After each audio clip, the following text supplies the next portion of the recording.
दोस्तों, आज मैं आपको बताऊंगा किसी वस्तु का मूल्य कैसे बनता है या किसी वस्तु के मूल्य की उत्पत्ति कैसे होती है। और एक बात और बताऊंगा कि किसी वस्तु का अतिरिक्त मूल्य क्या होता है, सरप्लस वैल्यू क्या होती है।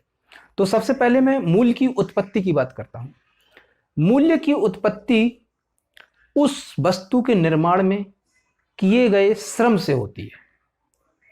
एक एग्जाम्पल के लिए मैं बताता हूं आपको कि जैसे किसी पेड़ से फल लगता है, तो उस फल की जो मूल्य निर्धारित होगा या उस फल का जो मूल्य तय किया जाएगा, वो उस फल को तैयार होने में, जैसे पेड़ को तैयार होने में पहले उसको पेड़ को पानी दिया गया, खाद बीज दिया गया और उसमें जो श्रम किया गया वो श्रम, और जब फल को पेड़ से तोड़ा गया और फिर उसको इकट्ठा करके जब मार्केट में रखा गया, तो तब उसका मूल्य निर्धारित होगा। तो उसका मूल्य इस बात पर निर्भर करेगा कि उसके लिए कितना श्रम किया गया। जिस वस्तु पर जितना अधिक श्रम किया जाता है, उस वस्तु का मूल्य उतना अधिक होता है। अब बात करते हैं कि कैसे एक अमीर व्यक्ति अमीर बनता जाता है और एक गरीब व्यक्ति गरीब बनता जाता है।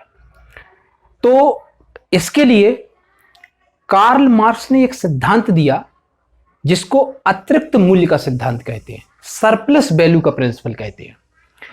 इसमें कार्ल मार्क्स कहता है कि जब किसी वस्तु का निर्माण करते हैं तो दो चीजों की आवश्यकता होती है, एक होती है श्रम की, दूसरी होती है पूंजी की।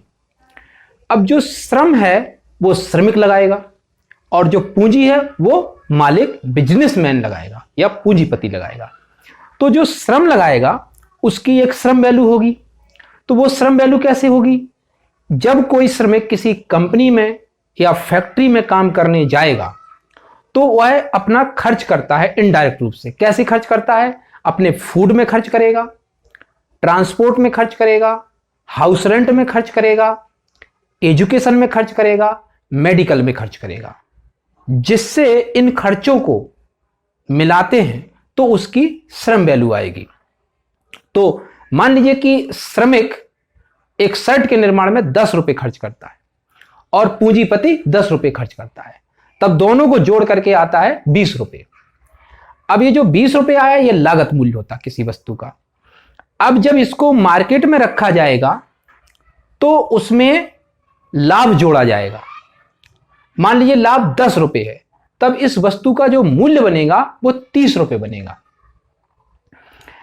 अब जब वस्तु बिक जाएगी तो जो मालिक को 30 रुपए मिलेगा, उसमें से मालिक जो श्रमिक ने 10 रुपए लगाया था उसको वापस कर देगा और बाकी का जो 20 रुपए बचेगा वो अपने पास रख लेगा। जिसमें उसने जो खर्च किया था वो 10 रुपए भी रख लिए और जो फायदा मिला वो 10 रुपए भी अपने पास रख लिए।